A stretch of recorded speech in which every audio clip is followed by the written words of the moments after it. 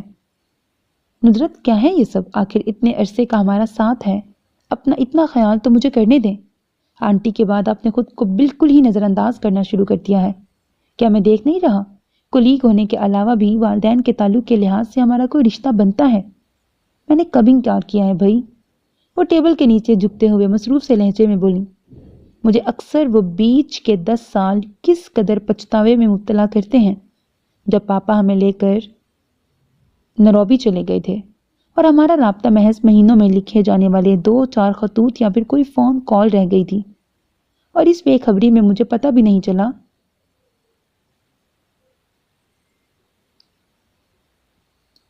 سسی اے تیرا الٹیا شہر بھمبور۔ وہ پھیکی سی ہنسی ہنس کے بولا، کم آن حارث، یہ لڑکیوں کی طرح آہیں بھرنا کم از کم تم جیسے اتنے کمپیٹنٹ اسٹیبلشڈ کو زیب نہیں دیتا۔ جو بیت گیا اس کا ملال کیا رکھنا؟ بلاخر انہیں اپنی مطلوبہ کتاب نچلے دراز سے مل ہی گئی۔ کتاب اپنے آگے رکھتے ہوئے وہ ہلکے پھلکے انداز میں بولی، اور اس کے باوجود تمہیں یوں اکیلا دن رات کسی مشین کی طرح کام میں جتے دیکھ کر میرے اس ملال میں کچھ اور بھی اضافہ ہو جاتا ہے۔ شاید تمہیں احساس ہو جائے کسی دن میرے اس ملال کا۔ ڈاکٹر حارث کا لہجہ اور انداز ہنوز پرملال تھے۔ ڈاکٹر حارث، آپ کو رنجیدہ یا دکھی ہونے کی ضرورت نہیں، اور جو یہ میں مشین کی طرح جتی رہتی ہوں تو میں آپ کو حلفیہ بیان دے سکتی ہوں، جس طرح چاہیں لے لیں کہ اس طرح کام کرنا اتنی تندہی اور شدت سے میرا جنون ہے، اور مجھے اپنے اس پیشن سے عشق ہے۔ اور آپ یہ نہ سمجھیں کہ اس طرح تندہی سے کام کر کے میرے اندر کمزوری یا نکاہت پیدا ہو رہی ہے، ہرگز نہیں۔ یہ پوری ڈیوریشن سے کام کرنا میری توانائی میں 1000 گنا اضافہ کرتا ہے۔ یہ محنتی زندگی، لوگوں کی خدمت تو میرا خواب تھا، اور میں اس خواب میں کتنی خوشی، کتنی مسرت سے جی رہی ہوں، شاید چاہوں بھی تو آپ کو بتا نہ سکوں۔ یہ کام سے عشق میری زندگی ہے، میرا جنون ہے۔ اس عشق، اس توانائی سے بھرپور خواب سے بچھڑی تو شاید جی نہ سکوں۔ اب آپ کو میرے جذبات کا کچھ علم ہو گیا ہوگا تو پلیز آئندہ میرے کام پر اعتراض نہ کیجیے گا، ورنہ شاید نیکسٹ ٹائم میں اتنی برداشت کا مظاہرہ نہ کر سکوں۔ وہ بولتے بولتے جس طرح سختی اختیار کرتی گئیں، ڈاکٹر حارث کے پاس جیسے آگے کچھ کہنے کے لیے رہ ہی نہیں گیا۔ کیا ایک انسان کی زندگی پر صرف اس کا اپنا حق ہوتا ہے، کسی اور کا نہیں ہوتا؟ نہ جانے کون سا جذبہ تھا جس نے انہیں یہ سوال کرنے پر مجبور کر ڈالا۔ وہ جواب میں چپ سی رہ گئیں، یوں ہی آگے بڑی کتاب کی اور گردانی کرتی رہیں۔ آپ نے جواب نہیں دیا، یا اس کا جواب آپ دینا نہیں چاہتی؟ وہ لمحہ بھر کو توقف کے بعد جتانے والے انداز میں بولا، کسی کا بھرم رہ جائے کیا اچھا نہیں؟ میں جواب دینا نہیں چاہتی تھی، مگر آپ کے مجبور کرنے پر ڈاکٹر حارث، میرے خیال میں کسی بھی انسان کی زندگی پر پہلا حق، پہلا مسلمہ حق صرف اس انسان کا ہوتا ہے جو اپنی مرضی سے جیے۔ ہاں، اگر اس کا دل چاہے تو وہ کسی دوسرے کو اس حق کا کچھ حصہ دے سکتا ہے، مگر اپنی مرضی اور خوشی سے۔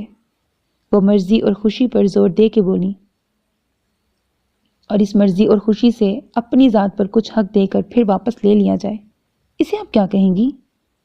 ڈاکٹر ندرت کو امید نہیں تھی وہ جواب میں یہ کہہ ڈالیں گے، یا اس کا جواب بھی آپ نہیں دینا چاہتی؟ وہ اس طنزیہ انداز میں بولے، کیا اس طرح کے سوال کسی کی ذاتیات میں ڈائریکٹ مداخلت نہیں؟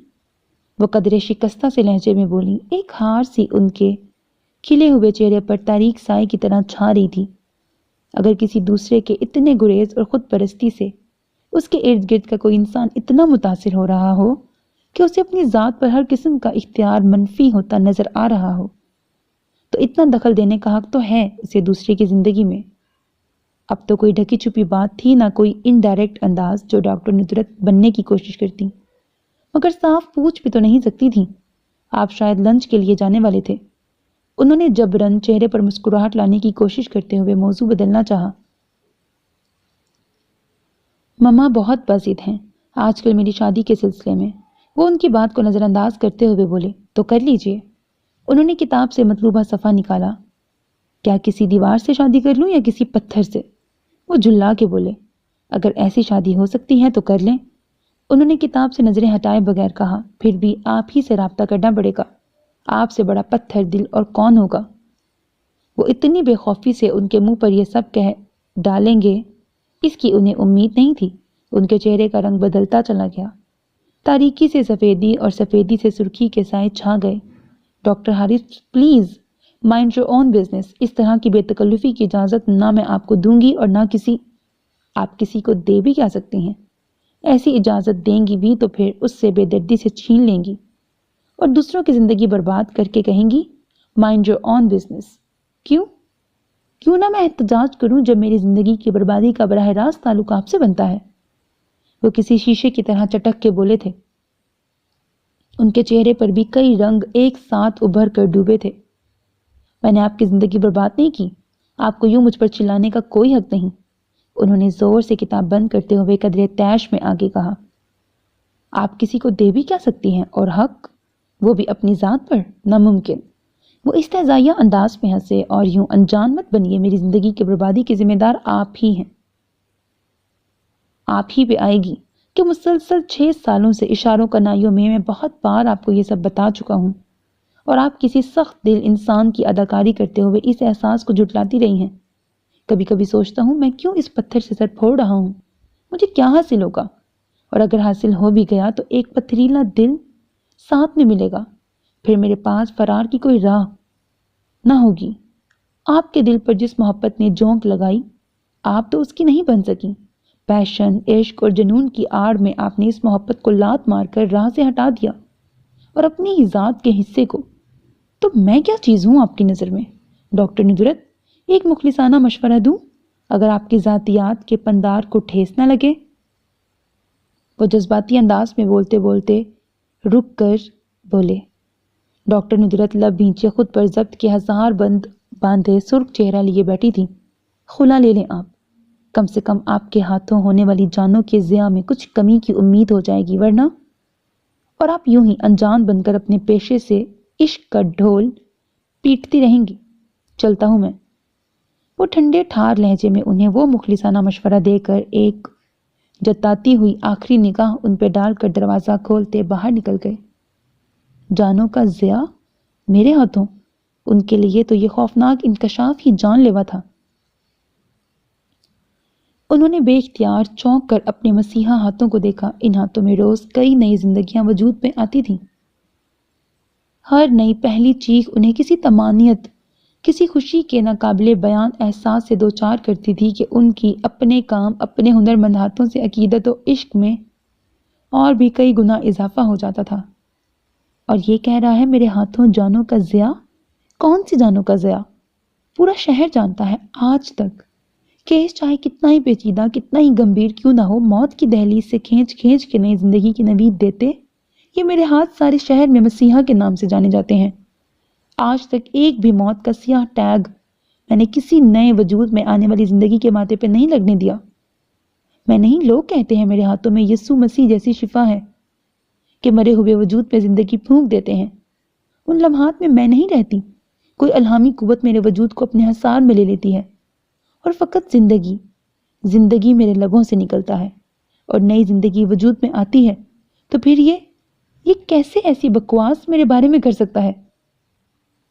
اپنی فضول محبت کی ناکامی کا غصہ میرے ہنرمند مسیحا پیشے پہ تھوپنا چاہتا ہے اور کوئی بات نہیں، یہ کوئی دوسرے مردوں سے الگ تھوڑی ہے۔ اس کی بھی ایگو ہرٹ ہوتی ہے کہ اس کی موجودگی میں ایک عورت کی مسیحائی کے چرچے ہوں، اور وہ کیسے برداشت کرے۔ وہ مجھے اپنی اس بدنام زمانہ محبت کی زنجیر میں باندھ کر ایک بیکار ناکام زندگی دینا چاہتا ہے۔ میرے ان ہنر مند ہاتھوں میں پیاز لہسن کی ٹوکری تھما کر مجھے میرے ہنر کو زنگ لگانا چاہتا ہے، ایک وفا شار محبت کرنے والی بیوی کا رتبہ ادا کر کے۔ بیوقوف سمجھتا ہے مجھے، نادان کم عقل ہرگز نہیں۔ میں نے تو ایسے ہر رشتے کو جو میرے پیشن کی راہ میں رکاوٹ بنے ہٹا دیا۔ تو کیا وہ سچ کہہ گیا؟ میں اپنی مسیحائی کا ڈنڈورا پیٹتی ہوں اور خود پرستی میں مبتلا ہوں، اور وہ جو نہیں جھوٹ ہے یہ مردوں کے ہتھ کنڈے ہیں، ان کی چالیں عورت کو ہرانے کی، اسے ناکام بنانے کی، جیسے ممی، میری لائق قابل ڈاکٹر ماں، جس نے ساری زندگی گھر کی چار دیواری میں ایک وفا شار بیوی کے روپ میں گزار دی، ویسی زندگی میں گزار دوں۔ کوشش کی تھی میں نے، مگر میرے اندر کا ہنر، میرا پوٹینشل، کس قدر منہ زور جذبہ ہے یہ کام کرنے کا، میں اس سے کیسے منہ موڑ سکتی ہوں؟ بالکل بھی نہیں۔ یہ ڈاکٹر حارث مجھے ٹریپ کرنا چاہتا ہے، محبت کے نام پر اس کے دل فریب سنہری جال میں بار بار آ کر مجھے میری تنہائی، اکیلے پن کا احساس دلا کر، اپنے جھوٹے ساتھ کا یقین دلا کر۔ وہ مجھے 16 سال کی کوئی بیوقوف لاوبالی دوشیزہ سمجھتا ہے جو اس محبت کے دام میں آ جائے گی۔ ارے نادان، اگر میں نے محبت کے جال میں ہی پھنسنا تھا، محبتیں ہی نبھانی تھی، تو اتنا بڑا سوالیہ نشان پیپر ویٹ کی شفاف سطح کے اندر باہر سے جھلکنے لگا۔ وہ سر پکڑ کے بیٹھ گئیں۔ انہیں امید نہیں تھی کہ ڈاکٹر حارث دن میں اتنی تلخ گفتگو کے بعد دوبارہ اتنی جلدی ان کو فیس کریں گے۔ وہ رات گئے کر پہنچی تھیں اور یہی ان کا معمول کا وقت تھا، روزانہ اتنی ہی دیر سے آنا۔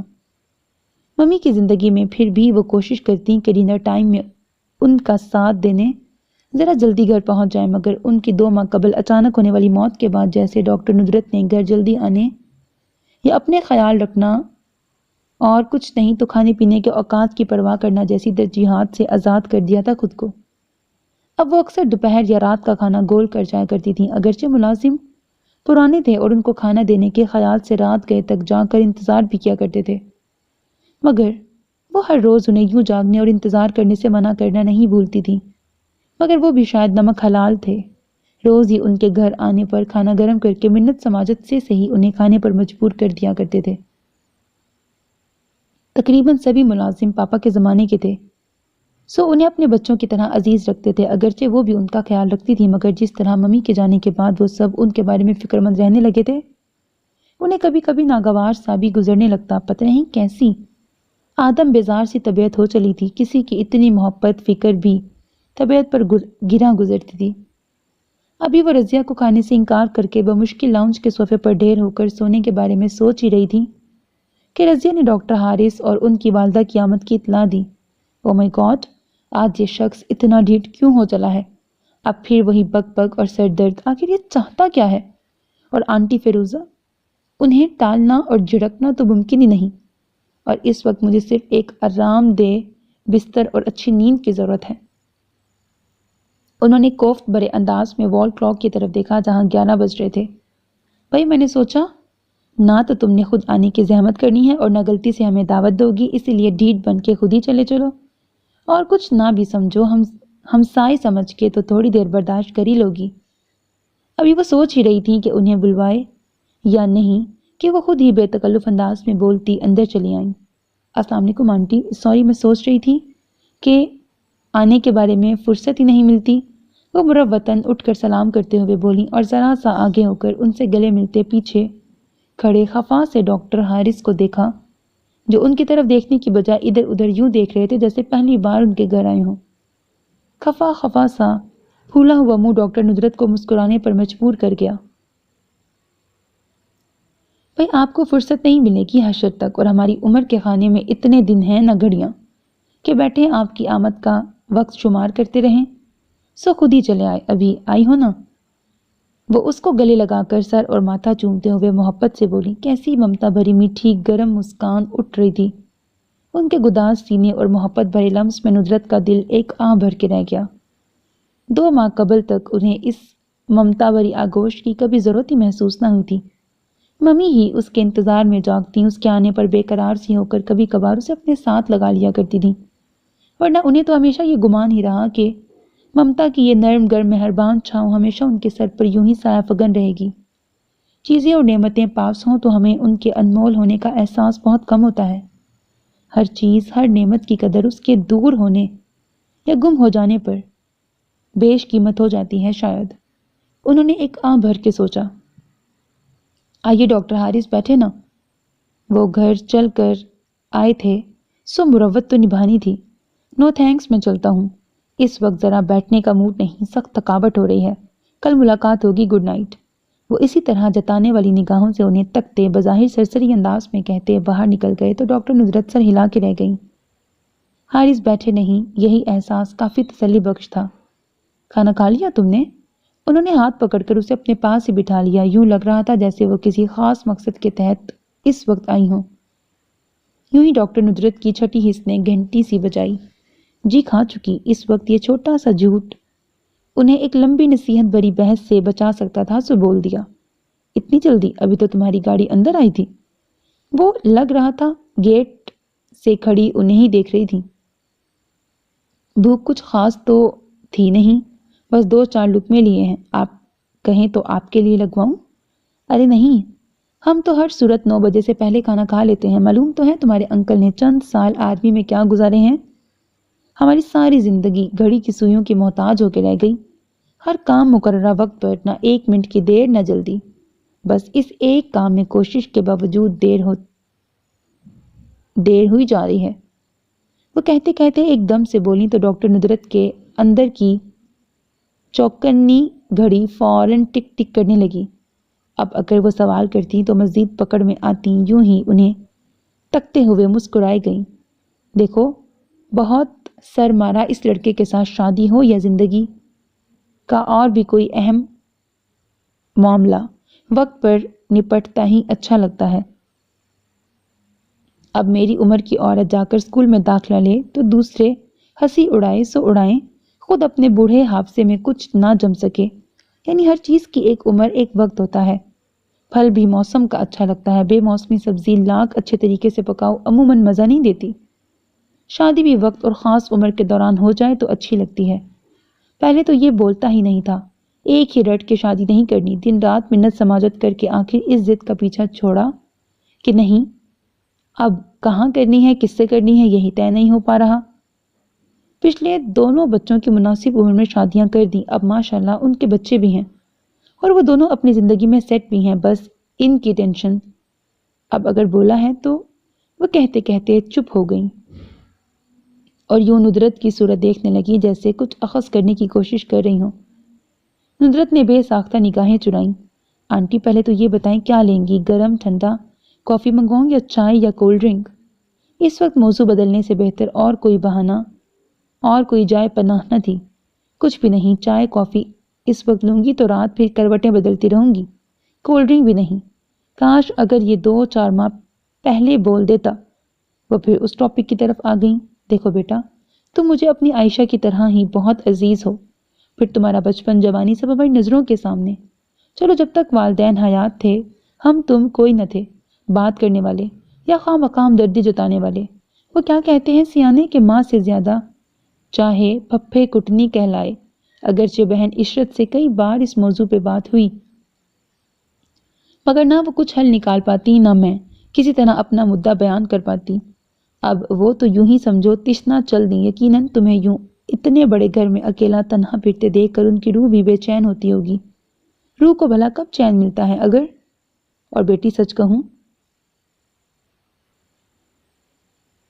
تو یوں عمر تنہا بسر ہوتی بھی نہیں، لاکھ تو مصروف سہی کام دھندے والی، مگر شام کو گھر آؤ تو کسی دوسرے کے ہونے کی طلب لازمن ہوتی ہے۔ پھر قدرت نے ایسی کشش رکھی ہے کہ ایک خاص عمر کو پہنچ کر دل بے اختیار ان کی آوازیں سننے کو ہمکتا ہے، اور ہم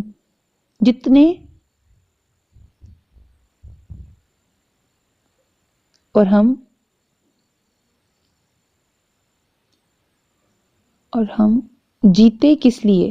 اس دل کی خواہشیں پوری کرنے کو تو جیتے ہیں۔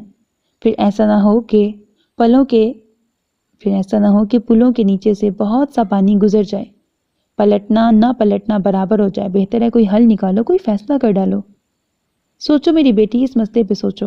محض ڈاکٹری کے عشق کے سہارے زندگی بسر نہیں ہوتی۔ اسے یوں چپ دیکھ کر شاید ان کا حوصلہ بڑا تھا۔ آنٹی، اگر میں نہ سوچنا چاہوں اور یہ میرے دل کی خواہش ہو کہ جس طرح چل رہا ہے اس طرح چلتا رہے تو پھر؟ اس نے کھنکھار کر گلا صاف کرتے ہوئے سر اٹھا کر اعتماد بھرے لہجے میں کہا۔ تو وہ نفی میں سر ہلانے لگی۔ نہ تو یہ تمہارے دل کی آرزو ہوگی نہ اس کی خوشی، اور اس طرح چلتا رہنا تو بالکل بھی مناسب نہیں۔ تم آج رات خود کو کچھ وقت دو اور سوچو، جو کچھ تم کر رہی ہو کیا درست ہے؟ میں یہ نہیں کہتی کہ تم پرانی راہوں کے بارے میں سوچو، یہ زندگی ہے میری بیٹی، اور زندگی نام ہی نئے انوکھے اتفاقات کا ہے۔ ہو سکتا ہے زندگی نے تمہارے لیے ابھی بہت خوبصورت انمول تحفے سنبھال رکھے ہوں، محض تمہارے اس پتھریلے سرد اور کٹھور رویے کی وجہ سے زندگی یہ تحفے مایوسی میں سمیٹ کر کہیں اور چل دے۔ اس سے پہلے آگے بڑھ کر اپنے حصے کے یہ خوشیوں بھرے تحائف سمیٹ لو۔ ان کا اشارہ کن تحائف کی طرف تھا اسے بخوبی اندازہ تھا، مگر دل کا کیا کرتی؟ اسے تو اس طرح کے تحائف کیا کسی بھی تحفے سے کوئی غرض نہیں رہی تھی۔ یہ پتھریلا سرد کٹھور رویہ اس کے دل پر گرا نہیں گزر رہا تھا، اس کی طبیعت کا حصہ بنتا جا رہا تھا، بلکہ بن چکا تھا۔ اس نے بے بس نگاہوں سے انہیں دیکھا۔ مگر اب بھی تم یوں ہی انجان بنی رہو گی، میری باتوں کو محض سرسری انداز میں لوگی تو میں اٹھ جاؤں اور تم فراموش کر دو؟ تو میری بیٹی یہ ممکن نہیں، تمہیں اب سوچنا ہی ہوگا۔ حارث نے تم سے شادی کی خواہش ظاہر کی ہے، اور ہمارے لیے اس کی خوشی سے بڑھ کر کچھ بھی مقدم نہیں، اور تم تو سب کو ہی پیاری ہو۔ ہمیں انکار کرنے کا کوئی بھی جواز نظر نہیں آتا سوائے تمہاری رضامندی کے۔ میری رضامندی آنٹی آپ کو؟ وہ اچھمبے سے بولی اور انگلیاں چٹکا کے رہ گئی۔ سب رستے موجود ہیں، تم سوچو تو صحیح، کوشش تو کرو۔ کیا اس مختصر سی زندگی کی خوشیوں پر کیا تمہارا کوئی حق نہیں؟ تم جو شہر بھر کی عورتوں میں زندگی کی سب سے انمول خوشی کا تحفہ تقسیم کرتی ہو، کیا ان خوبصورت تحفوں پر تمہارا کوئی حق نہیں؟ وہ بھی حارث کی طرح حق کی بات کر رہی تھی، اور وہ خود سے اپنی ذات پر کسی کو کوئی حق دینا نہیں چاہتی تھی، بس خالی خالی نگاہوں سے انہیں تکے گئی۔ زندگی لینے اور دینے کا نام ہے، تم پہ دوسروں کا بھی اتنا ہی حق ہے جتنا تمہارا دوسروں کی ذات پر۔ اور میری بیٹی، یہ تو نظام قدرت ہے، زندگی کے بنیادی اصول لینے اور دینے کے۔ خوشیاں بانٹنے سے بڑھتی ہیں اور دکھ بانٹنے سے کم ہوتے ہیں۔ اب ہمارے گھر کی خوشیوں کا انحصار تمہاری ہاں پر ہے، اور تم اتنی اچھی، اتنی سمجھدار ہو، مجھے یقین ہے تم بہت دیر نہیں لگاؤ گی۔ وقت میں پہلے تمہیں کہہ چکی ہوں، جتنا لینا چاہو لے لو، مگر فیصلہ میرے بیٹے کے حق میں ہونا چاہیے۔ بس اتنا سوچ لینا، کبھی کبھی ہم سوچتے ہیں وقت ہماری مٹھی میں ہے، اور حقیقتاً ہم وقت کی گرفت میں ہوتے ہیں، بس اس حقیقت کو فیس نہیں کرنا چاہتے۔ وہ اس کا کندھا تھپکتے ہوئے سمجھا رہی تھی۔ سوچو گی نا، انہیں اب کچھ تو یہاں سے لے کے جانا ہی تھا، خواہ کوئی وعدہ ہی کیوں نہ ہو۔ وہ انہیں دیکھنے لگی۔ ندرت، میں کچھ پوچھ رہی ہوں، کوشش کروں گی، وہ بھاری آواز میں بولی۔ یکدم اپنے تنہا ہونے کا شدید احساس ہوا تھا، وہ احساس جس سے بچنے کے لیے وہ ہمہ وقت خود کو مصروف رکھتی تھی۔ کوشش ہی صحیح، مگر کرو ضرور۔ میں اگلے ماہ اسی تاریخ کو تمہارا جواب لینے آؤں گی۔ اپنا خیال رکھو بیٹا، یہ زندگی ایک بار ملتی ہے، بار بار نہیں کہ ہم اگلی بار کے لیے بہت سے ارادوں کو اٹھا رکھیں۔ اب تم آرام کرو، رات کافی ہو چکی ہے، چلتی ہوں، خدا حافظ۔ وہ ایک بار پھر جھک کر اس کا ماتھا چومتے ہوئے باہر نکل گئیں۔ کیا اب میں آرام کر سکوں گی؟ آپ کے خیال میں جس راہ کو کریت کر آپ چنگاریاں اڑا کے گئی ہیں، کیا اس کے بعد بھی میں چین کی نیند سو سکوں گی؟ ہرگز نہیں، اور میں اس پر سوچنے کی کوشش بھی نہیں کروں گی۔ میں اپنی زندگی کو اب کسی ایڈونچر، کسی تجربے کی نظر نہیں کروں گی۔ رہ گیا ڈاکٹر حارث کا معاملہ، اس پر میرے دل میں ایک ذرے کے برابر بھی نہ الفت ہے نہ لگاوٹ، تو میں کیوں سوچوں؟ جہاں تک بات اکیلے رہنے کی ہے تو میں اکیلی ہرگز نہیں۔ اپنے کام کے ساتھ جس طرح کی کمٹمنٹ میری ہے وہ مجھے کبھی تنہا نہیں ہونے دے گی۔ اور اس ساری بک بک کا ایک ہی حل ہے کہ میں یہاں سے کہیں دور شفٹ کر جاؤں، اور گھر لے کر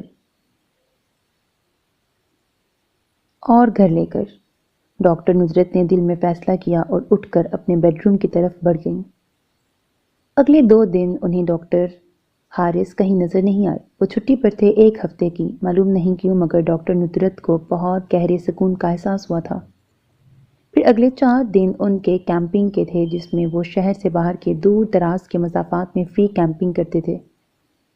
ان کے اسپتال کے سبھی ڈاکٹرز فری الاؤنسز کے بغیر اس میں حصہ لیتے تھے، اور ڈاکٹر نصرت کے تجربے میں یہ بات بھی آئی تھی کہ چند ہفتے یا مہینوں کے بعد زیادہ تر ڈاکٹرز اس ایڈونچر سے توبہ کر لیتے تھے یا کوئی نہ کوئی عذر یا بہانہ کر کے چھٹی پر چلے جاتے۔ اور ڈاکٹر حارث کا شمار بھی انہی ڈاکٹرز میں ہونے لگا تھا۔ انہوں نے پچھلے دونوں کیمپس میں شرکت نہیں کی تھی۔ وجہ اس فضول کی حقیقت سے جان چھڑانا تھی یا کچھ اور، یا شاید یہ ڈاکٹر نصرت کا وہم تھا، کیونکہ کیمپ ختم ہونے میں ابھی 2 دن باقی تھے جب ڈاکٹر حارث نے انہیں جوائن کر لیا تھا، اور وہ تلاش کرتی ہی رہیں کہ کہیں ان کے رویے میں کوئی تکلف، ناراضگی یا کٹھور پن کا عنصر ہو، مگر ایسا کچھ نہیں تھا۔ وہ پہلے کسی انداز میں ہی ان سے بات کرتے، اور یہ باتیں ظاہر ہے ان کے پروفیشن سے متعلقہ ہی ہوتی تھیں۔ جس دن سے فیروزہ آنٹی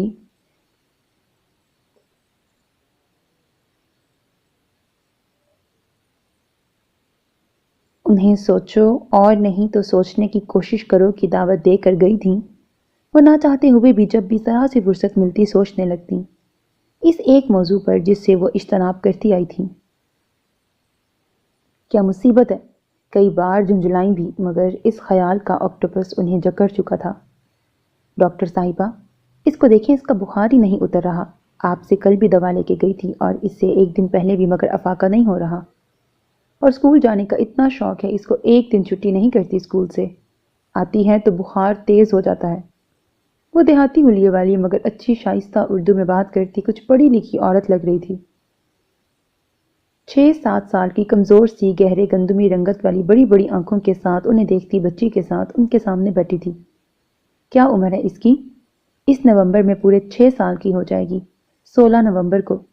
وہ عورت پیار سے اس کالی بھجنگ ہڈیوں کی ڈھانچہ سی بچی کو اپنے ساتھ لپٹائے ہوئے بولی تو ڈاکٹر نصرت نے بے ساختہ چونک کر اس بچی کی طرف دیکھا۔ کب؟ 16 نومبر کو، 6 سال کی، وہ لبوں میں بڑبڑائی تھی۔ ایک بھولا ہوا خیال، ایک فراموش یاد کا جھونکا کہیں سے لپکا تھا۔ نام کیا ہے اس کا؟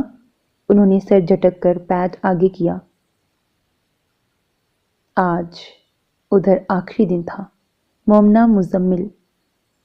اس کا اگلا جملہ بھی انہیں ہلا دینے والا تھا۔ وہ کسی شوق کے زیر اثر بیٹھی کی بیٹھی رہ گئیں۔ مومنہ مزمل؟ عورت سمجھی شاید ڈاکٹر نے سنا نہیں، دوبارہ دوہرا کے بولی۔ بدقت ان کے لبوں سے نکلا۔ کون سی کلاس میں پڑھتی ہو؟ نظریں جھکا کر پیڈ پہ قلم گھسیٹتے انہوں نے بھاری آواز میں پوچھا۔ 2 کلاس میں، بچی جھٹ سے بولی تو انہوں نے بے اختیار نگاہیں اٹھا کر اس پرجوش مگر بے حد کمزور سی بچی کو دیکھا۔ کیا وہ بھی ایسی ہوگی؟ ان کے اندر کوئی پرانی یاد کرلا رہی تھی۔ وہ بس یک ٹک اسے دیکھے گئیں۔ ڈاکٹر صاحبہ، اس کا بخار کیوں نہیں اتر رہا؟ دیکھیں تو کتنی کمزور ہو گئی ہے، کھاتی تو کچھ بھی نہیں، اور اسے سمجھائیں اب اسکول نہ جائے، 2-4 دن چھٹی کر لے۔ اس کی ماں عاجزی سے بولی۔ نہیں ڈاکٹر صاحب، میں چھٹی نہیں کروں گی ورنہ میری کلاس کے بچے آگے نکل جائیں گے۔ وہ ایک دم سے بولی تو پہلی بار ڈاکٹر نصرت کو اس پر اچانک پیار آیا۔ کبھی وہ بھی ایسی دیوانی ہوتی تھی، اسکول جانے کے لیے کبھی چھٹی نہیں کرتی تھی۔ کیا وہ بھی اس طرح اس شوق اور لگن سے اسکول جاتی ہوگی؟ اف، پھر وہی بھولی بصری آواز۔ ان کے لبوں پر مسکراہٹ آتے آتے دم توڑ گئی۔ بیٹا، 1-2 دن چھٹی کر لو گی تو طبیعت ٹھیک ہو جائے گی، پھر تم زیادہ اچھے طریقے سے پڑھ سکو گی، ورنہ روز بیمار پڑنے سے پھر خدا نہ خواستہ تمہیں اسکول سے بہت سارے ناگے کرنے پڑ جائیں گے اور ساری کلاس آگے نکل جائے گی۔ بہتر نہیں کہ تم بس 2 چھٹیاں کر لو، تمہاری امی اسکول جا کے تمہارا ہوم ورک لے آئیں گی، ٹھیک ہو جاؤ تو پھر خوب پڑھنا۔ کیا بنو گی بڑی ہو کے؟ ڈاکٹر جی، مجھے شوق ہے ڈاکٹر بننے کا، آپ کی طرح۔ بچی فوراً بولی تو انہوں نے ہاتھ بڑھا کر اس کے سر پہ پھیرا اور باکس سے ایک پیکٹ بسکٹ اور 2 سویٹس نکال کے دیں۔ وعدہ کرو ٹھیک ہو کر خوب پڑھو گی اور ڈاکٹر بنو گی۔ ابھی ہمارے ملک میں ڈاکٹرز کی کمی ہے، خاص طور پر دیہاتی علاقوں میں۔ وعدہ؟ وعدہ، پکا۔ بچی ان کا ہاتھ تھام کر جوش سے بولی تو وہ مسکرا کر دوسرے پیشنٹ کی طرف متوجہ ہو گئیں۔ پھر شام تک ان کے پاس مریضوں کا رش ہی رہا۔ ایک پل کی فرصت نہیں مل سکی، مگر اس قدر مصروفیت کے دوران بھی بار بار اس بچی کی کمزور صورت، بڑی بڑی آنکھیں اور پرجوش انداز انہیں ڈسٹرب کرتا رہا۔ بار بار ان کا دھیان بڑھ جاتا۔ کوئی تھا جو انہیں پکار رہا تھا کہ میری طرف دھیان دو، توجہ کرو۔ کون؟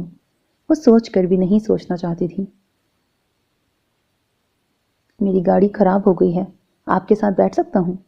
وہ روانگی کے وقت اپنی گاڑی سٹارٹ کرنے ہی لگی تھیں کہ ڈاکٹر حارث نے ان کی طرف ذرا جھک کر کہا، وائی ناٹ، شور۔ انہوں نے بڑی بے دلی سے جواب دیا، اگرچہ الفاظ سے ظاہر نہیں ہونے دیا کہ اس وقت ڈاکٹر حارث کو لفٹ دینا ان کے لیے کتنا تکلیف دہ ہے۔ میں تو حیران ہوتا ہوں کہ اتنے ڈاکٹرز کے باوجود ابھی تک ہمارے دیہاتی علاقے کس قدر پسماندگی کا شکار ہیں۔ کئی دیہات میں ایک ڈاکٹر یا کہیں ایک بھی نہیں، اور زیادہ سے زیادہ ہیلتھ وزٹر، وہ بھی اپنی ڈیوٹی سے غیر حاضر۔ لوگ بیچارے حکیموں کے پاس، پیروں فقیروں اور دھاگا گنڈا کرنے والوں کے پاس نہ جائیں تو اور کیا کریں؟ آخر گورنمنٹ اس سلسلے میں ٹھوس اقدامات کیوں نہیں کرتی؟ ڈاکٹر حارث نے گفتگو شروع کی تو ڈاکٹر نجرت کو تسلی ہوئی کہ سفر کچھ بہتر گزرے گا۔ بس یہی تو خرابی ہے حکومت ہماری، آج تک کوئی ڈھنگ کی آئی نہیں، اگر آئی ہے تو اسے ٹک کے کام نہیں کرنے دیا جاتا۔ ابھی حکومت کے قدم بھی نہیں جمتے کہ اکھاڑ دی جاتی ہے۔ ایسے میں ہمیں حکومت کے جمنے اکھڑنے کا انتظار کیے بغیر خود سے کچھ اضافی ذمہ داریاں اپنے کندھوں پر لے لینی چاہیے، اور یہ کیمپنگ اس کی ایک کڑی ہے، اور میری کوشش تو ہے کہ اس کی رینج کو اور بڑھایا جائے۔ دور افتادہ علاقوں تک ابھی بھی ہماری رسائی نہیں، اور پھر آپ کے سامنے کی بات ہے، جتنے بھی ڈاکٹرز ہمارے اسٹاف میں ہوتے ہیں وہ ایسے مواقع پر عموماً کوئی معقول عذر گھڑ لیتے ہیں۔ میں کسی کو مجبور تو نہیں کر سکتی سوائے کوشش کے۔ وہ بڑی مہارت سے گاڑی ڈرائیو کرتے ہوئے مفصل انداز میں جواب دینے لگی۔ ڈاکٹر حارث نے ایک ترچھی نگاہ ڈاکٹر نجرت کے چہرے پہ ڈالی۔ اس عورت کے سینے میں کام کے علاوہ اور کوئی جذبہ ہے ہی نہیں۔ کوشش بھی اچھی چیز ہے اگر خلوصیت دل سے کی جائے تو۔ وہ جتانے والے انداز میں بولے تو ڈاکٹر نجرت نے چونک کر انہیں دیکھا اور فوراً ہی نگاہیں پھیر لیں۔ درست کہا آپ نے، بندے کو حکم صرف کوشش کا ہے، نتائج کی ذمہ داری اس کی نہیں، یہ اللہ کے کرنے کے کام ہے۔ اور آپ کا شکریہ، 2 دن بعد صحیح آپ نے جوائن تو کیا، ورنہ 3 ڈاکٹرز کے ساتھ اتنے وسیع علاقے کو کور کرنا خاصا مشکل تھا۔ طنز کر رہی ہیں؟ ہرگز نہیں، شکریہ ادا کر رہی ہوں، کیونکہ یہ کیمپنگ کوئی لازمی نہیں، اس کی چوائس آپشنل ہے۔ میں اس کے لیے کسی کو بھی مجبور نہیں کر سکتی، جو شامل ہو جائے اس کا شکریہ ادا کرنا مجھ پہ واجب ہو جاتا ہے۔ وہ وضاحت کرتے ہوئے بولی، یہ آپ کا ذاتی کام تو نہیں کہ آپ فرداً شکریہ ادا کرتی ہیں۔ وہ جتا کر بولے، کوئی میرے مشن میں میری مدد کرے گا تو گویا میری ذاتی مدد ہوئی، شکریہ تو پھر بنتا ہے نا۔ وہ مسکرا کر بولی تو ڈاکٹر حارث بھی مسکرانے لگے۔ ایک بات پوچھوں؟ نہیں۔ وہ فوراً بولی، کیوں؟ اس وقت نہیں، بہت تھکی ہوئی ہوں، کوئی سوال جواب نہیں کر سکوں گی۔ تو میں ڈرائیو کر لوں؟ شور، آپ کو زحمت نہ ہو تو۔ وہ فوراً بریک لگاتے ہوئے بولیں تو ڈاکٹر حارث سر ہلا کر اپنی طرف والا دروازہ کھولنے لگے۔ اس وقت ڈاکٹر حارث کے استفہام سے بچنے کا اور کوئی محفوظ طریقہ نہیں تھا۔ ماما، میں رات کو کیسے سوں گی؟ مجھے ڈر لگے گا آپ کے بغیر۔ وہ وارڈ میں تھیں جب انہوں نے اپنے عقب سے یہ معصوم آواز سنی۔ میری جان، بس 2-4 دنوں کی بات ہے، آپ کے پاس پاپا ہوں گے نا، آپ پاپا کے پاس سو جانا۔ بچی کی ماں نے اسے تسلی دیتے ہوئے کہا، پاپا زور زور سے کھراٹے لیتے ہیں، مجھے اور ڈر لگتا ہے۔ وہ فوراً منہ بسور کے بولی، بری بات بیٹا، پاپا تھکے ہوئے ہے نا، اس لیے۔ اچھا، میں زلیخا سے کہوں گی رات کو تمہارے کمرے میں سو جائے۔ نہیں ماما، زلیخا کے کپڑوں سے اسمیل آتی ہے، بچی فوراً بولی۔ تو پھر میرے بیٹے، اس کا کیا حل ہو؟ ماما کو تو اب کچھ دن ادھر رہنا پڑے گا۔ ہاں، اگر یہ حادثہ نہ ہو جاتا تو شاید 2-4 دنوں بعد میں ادھر آتی، مگر اب تو مجبوری ہے۔ اور میری بیٹی تو بڑی بہادر ہے، بالکل نہیں ڈرے گی۔ پرومس، اپنے ڈیڈی بیئر اور باربی کو ساتھ سلا لینا۔ ماما اسے تسلی دیتے ہوئے بولی۔ ماما، بھائی کب آئے گا؟ بچی اچھی خاصی باتونی لگتی تھی، جلد ہی۔ ماں شاید ٹالنا چاہ رہی تھی۔ ڈاکٹر نجرت نے بے اختیار 2 قدم آگے بڑھ کر اس بچی کو دیکھنا چاہا۔ اس کی پشت تھی ان کی طرف، البتہ انہوں نے بیڈ پر لیٹی اس کی ماں کو دیکھ لیا، جسے کل شام ہی یہاں ایڈمٹ کیا گیا تھا۔ وہ باتھ روم میں سلپ ہو گئی تھی، جس کی وجہ سے اچھی خاصی مخدوش حالت میں اسے یہاں لایا گیا تھا۔ اس کے ایگزیکٹ ٹائم میں تو ابھی 15-20 دن باقی تھے، مگر جیسی اب اس کی حالت تھی اس کے باعث شاید 2-1 دن میں ہی آپریٹ کرنا پڑ جائے۔ عورت اچھی خاصی تکلیف میں تھی، پھر بھی بڑے حوصلے اور پیار سے بچی کے مسلسل سوالوں کا جواب دے رہی تھی۔ اس کے 3-4 ضروری ٹیسٹ اور الٹرا ساؤنڈ ہونے تھے جن کی رپورٹس کی روشنی میں ہی یہ فیصلہ کیا جانا تھا کہ اس کا آپریشن کب کیا جائے۔ عورت ڈاکٹر ندرت کو دیکھ کر بڑے تکلیف دہ انداز میں مسکرائی تھی۔ بیٹی ہے آپ کی؟ انہیں مروتاً پوچھنا پڑا۔ جی ڈاکٹر صاحبہ، میری جان سمجھیں اس طوطے میں ہے۔ اس نے بے اختیار محبت سے پاس کھڑی بچی کو ہاتھ بڑھا کر اپنے پاس کر لیا۔ وہ ممتا کے اس برملا اظہار پر سر ہلا کے آگے بڑھ گئی۔ ویسے بھی یہ کیس ڈاکٹر محمونہ کے پاس تھا۔ اس وارڈ میں ان کی 3 پیشنٹ تھیں جن کے چیک اپ کے لیے وہ آئی تھیں اور وہ ہو چکا تھا، اس لیے وہ باہر جانے والے دروازے کی طرف بڑھی۔ ڈاکٹر صاحب، میری ماما کب گھر جائیں گی؟ بچی ایک دم سے ہی لپک کر ان کے پیچھے آئی تھی اور بڑے بے تکلف انداز میں ان کا ہاتھ ہلا کے بولی، جلد ہی انشاءاللہ۔ آپ اللہ سے دعا کریں، اللہ بچوں کی دعا جلد قبول کرتے ہیں۔ ڈاکٹر ندرت نے اس کا گال سہلا کر کہا تو بچی پھر بھی بڑے تفکرانہ انداز میں انہیں دیکھتی رہی۔ پنک کلر کی شارٹس اور شرٹ میں پنک پینے لگائے بچی خود بھی اچھی خاصی پنک تھی۔ ڈونٹ وری، فکر نہیں کرتے، اللہ آپ کی مدد کو جلد اچھا کر دیں گے، آپ دعا کریں۔ انہوں نے ایک بار پھر اس کا گال چھو کر کہا اور آگے بڑھ گئیں۔ ڈاکٹر صاحبہ، میری ماما کو کچھ ہوگا تو نہیں؟ وہ پھر ایک دم سے آگے آئی تھی۔ کچھ نہیں ہوگا، کہا نا آپ دعا کریں۔ وہ پھر سے اسے تسلی دے کر آگے بڑھ گئیں تو وہ تشویش بھرے انداز میں انہیں دیکھتی وہیں کھڑی رہ گئی۔ وہ انہیں آج کل اتنی کیوں یاد آ رہی تھی، جسے انہوں نے کبھی یاد رکھنے کے قابل ہی نہیں سمجھا تھا۔ پہلی بار وہ انہیں کب یاد آئی تھی؟ وہ سوچنے لگیں جب پہلی بار گلاسکو میں ٹرین میں سفر کے دوران 6 ماہ کی وہ چھوٹی سی بچی جو اپنے باپ کی گود میں تھی اور اس کی ماں بڑی مہارت سے اس کی نیپی چینج کر رہی تھی اور بچی کلکاریاں مارتے ہوئے تیز تیز ہاتھ پاؤں چلاتے ہوئے ماں کی کوشش کو ناکام کیے دے رہی تھی، اور ماں باپ دونوں بچی کی اس حرکت پر ہنس دیے تھے، خوش ہو رہے تھے۔ مغرب میں اس طرح کے نظارے کم ہی نظر آتے ہیں، مگر قدرت نے شاید اس طرح سے اس نظارے کی ٹائم میٹنگ کی کہ ڈاکٹر ندرت کے مشاہدے کی گرفت میں یہ منظر ہمیشہ کے لیے جکڑا جائے۔ اور پہلی بار اس کی یاد کی اٹھتی لہر نے ان کے دل میں بھنور سا ڈالا تھا جسے وہ اپنی راہ کی رکاوٹ سمجھ کر بہت پیچھے چھوڑ آئی تھی۔ پھر کئی دنوں تک یہ منظر انہیں یاد آ کر ڈسٹرب کرتا رہا اور اس ڈسٹربنس سے مجبور ہو کر وہ اس گھر کا نمبر ملانے پہ مجبور ہو گئیں جس سے نکلتے وقت انہوں نے دل میں عہد کیا تھا کہ پلٹ کر اس گھر سے کبھی کوئی تعلق نہیں رکھیں گی۔ کون؟ آپ کون؟ دوسری طرف کوئی اجنبی نسوانی آواز تھی۔ وہ اپنا تعارف کروانے کی بجائے اس آواز کا تعارف جاننے کے لیے بے چین ہو گئیں۔ اگرچہ وہ سب کچھ چھوڑ کر اپنے تئیں ساری کشتیاں جلا آئی تھی، مگر نہیں، ابھی راکھ کے ڈھیر میں بہت سی چنگاریاں باقی تھیں۔ اس کا احساس انہیں وہ آواز سن کے ہوا تھا،